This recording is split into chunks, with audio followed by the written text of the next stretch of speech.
Hello বন্ধুরা, good evening. তোমরা দেখছো ইনি আমাদের দিদি, এনার নাম শ্যামলী দি। ইনি আমাদের বাড়িতে প্রায় সারাদিনই থাকেন। সকাল 10টায় চলে আসেন আর রাত্রি 9:30 নাগাদ ওনাদের বাড়ি চলে যান। মেনলি আমার যখন শরীর খারাপ ছিল ওনাকে রাখা হয়েছিল, কিন্তু ওনার বিহেভিয়ার এত ভালো, এত আন্তরিক উনি, যে ওনাকে আমরা রেখে দিয়েছি। তাছাড়া আমাদের বাড়িতে অনেক ম্যাও তো আছে। ম্যাও মানে ক্যাট, বিড়াল, তাদের দেখাশোনা করেন উনি।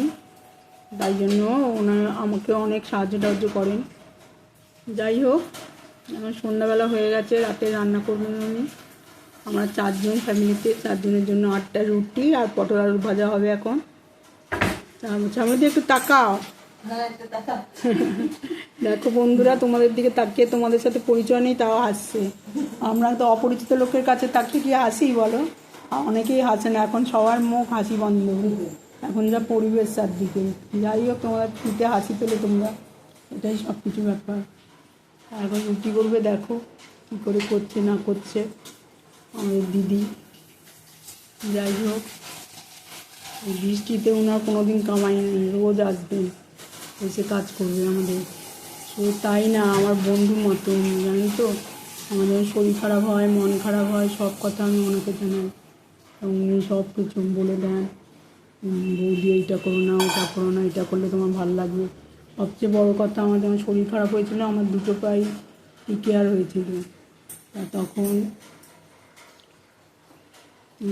আমি তো পুরো বেড রিডেন ছিলাম। তারপর অনেক দিন পর উনি আস্তে আস্তে ওয়াকার দিয়ে হাঁটিয়েছেন আমাকে। বৌদি হাঁটলে তুমি আস্তে আস্তে হাঁটা করলে পার্মানেন্টলি হাঁটাটা শিখে যাবে, আবার পারবে আগের মতো হাঁটতে, এই আর কি। যাই হোক, উনি আমাদের খুবই ভালো মানুষ, একজন আমাদের ফ্যামিলি মেম্বারই বলতে পারো। আমাদের সাথে পরিচয় করিয়ে দিলাম। তোমরা মাঝে মাঝে ওনার সাথে কথা বলতে এসো।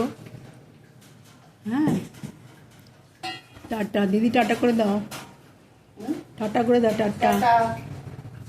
Thank you.